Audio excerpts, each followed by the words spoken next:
বোয়ালমারীতে পুলিশকে পিটিয়ে আহত করলেন ছাত্র। ফরিদপুরের বোয়ালমারীতে গোয়েন্দা সংস্থা ডিবি পুলিশের উপর হামলা চালিয়ে মারপিট করে আহত করার ঘটনায় ছাত্রলীগের সভাপতি ও সহসভাপতিকে গ্রেপ্তার করা হয়েছে। সোমবার বোয়ালমারী উপজেলা ছাত্রলীগের সভাপতি সৈয়দ মুর্তজা তমাল ও সহসভাপতি আরিফ ইসলাম রনির নামে মামলা হয়েছে। মামলাটি দায়ের করেন ডিবি পুলিশের উপপরিদর্শক এসআই মোহাম্মদ হান্নান। স্থানীয় সূত্র ও পুলিশ জানায়, প্রতি রবিবার বোয়ালমারীতে হাট বসে।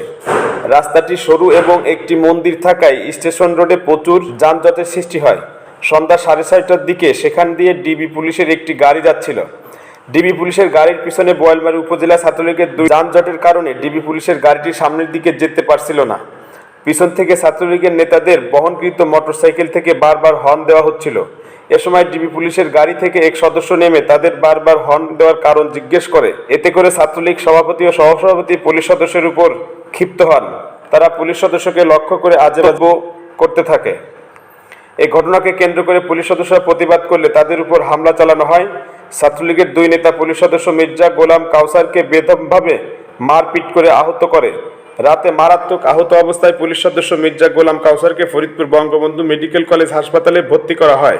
ঘটনার পর ছাত্রলীগের সভাপতি ও সহসভাপতিকে আটক করে বোয়ালমারী থানায় নিয়ে যাওয়া হয়। সেখানে তাদের রাখা হয়। সে সময় তাদের থানা থেকে সারিয়ে নিতে তদবির করেন ক্ষমতাসীন দলের একাধিক নেতা, কিন্তু তাদের থানা থেকে না ছেড়ে গ্রেপ্তার দেখিয়ে ফরিদপুর পাঠিয়ে দেওয়া হয়। বোয়ালমারী উপজেলা ছাত্রলীগের সাধারণ সম্পাদক প্রান্ত সিদ্দিকী জানান, ছাত্রলীগের ফরিদপুর জেলা শাখার সভাপতি বোয়ালমারীতে আসছিলেন। ডিবির গাড়ির কারণে যানজটের সৃষ্টি হয়। এ নিয়ে দুই পক্ষের মাঝে ভুল বোঝাবুঝি হয়। জেলা ছাত্রলীগের সভাপতি তামজিদ রশিদ রিয়ান জানান, এই ঘটনার খবর পেয়ে আমরা রাতে ঘটনাস্থল গিয়েছিলাম।